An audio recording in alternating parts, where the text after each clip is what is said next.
I was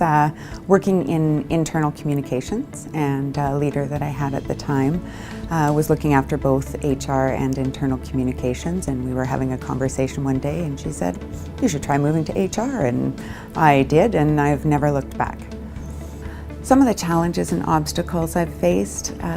well, when I went back to school, I was working full-time and I had a 1 and a 2-year-old at home.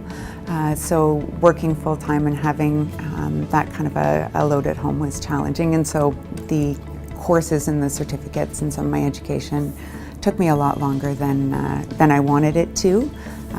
But now being able to look back and say I did it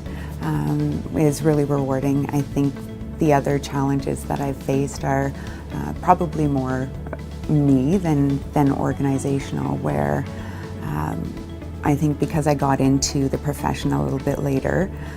I tried to prove myself very quickly and didn't always go about that the right way, and probably tried too hard, which, you know, had its consequences, and it's something that I've really worked on and now really just let my work speak for itself.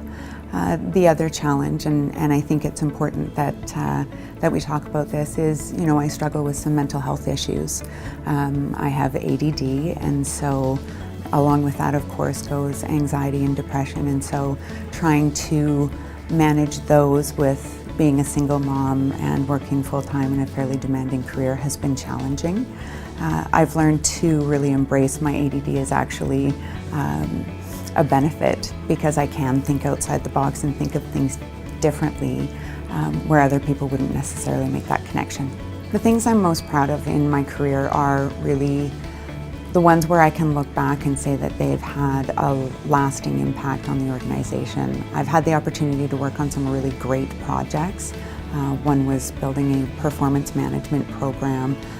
the foundation of which was used for a performance management system that was then rolled out across an organization of about 9,000 people.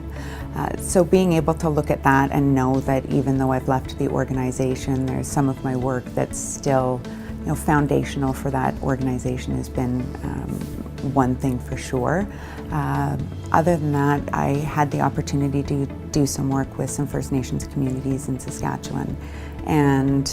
that was probably one of the most profound experiences for me, both professionally and personally, to be able to not only learn, but be able to provide opportunities and training to some folks that were then employed with our organization, and it's had a lasting impact on me.